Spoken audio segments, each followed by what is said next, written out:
जनाब सीएम साहब, सारी क़यादत, मैं सिर्फ ये बताना चाहता हूँ कि ये जो शख्स बैठा है ये इस टाइम कौम का लीडर, कौम के बचाने की अलामत है, ये सिंबल है। और मैंने कसम खा ली है कि हमने इसको बाहर निकालना है।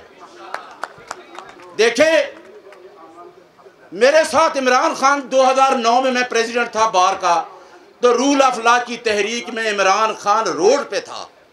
इमरान खान, अली अमीन साहब को पता है, जब 126 दिन का धरना भी दिया तो इसी डी चौक में बैठा रहा।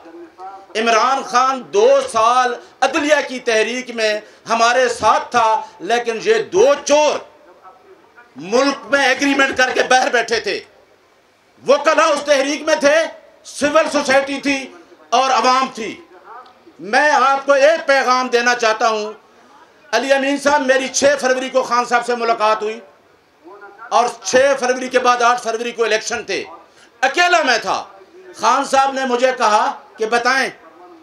मैंने कहा जी बाहर के हालात देखें कि क्या होगा। उसने कहा कि 8 फरवरी को देखना, ट्रेंड चेंज होगा। मुझे शायद पहले समझ नहीं आई। मैंने कहा जी धांधली का प्रोग्राम भी होगा। उन्होंने कहा 10-20 हज़ार की होगी, लेकिन आपका कैंडिडेट 50-50 हज़ार से जीतेगा। आज मैंडेट चोर हुकूमत चला रहे हैं और वो कहते हैं कि हम बैठ के जहाँ बातें करेंगे।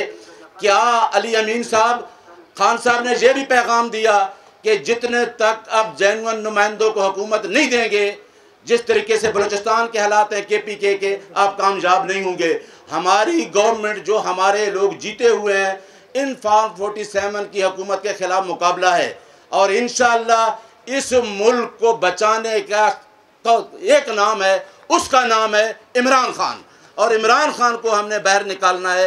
ये हमने अब हमारी तहरीक वकला आपको इंशाअल्लाह सड़कों पे नज़र आने वाले हैं, क्योंकि ये इमरान खान को बाहर निकालना ये हमारा राइट है और पुरअमन एहतजाज इंशाअल्लाह हम सड़कों पे करेंगे इंशाअल्लाह।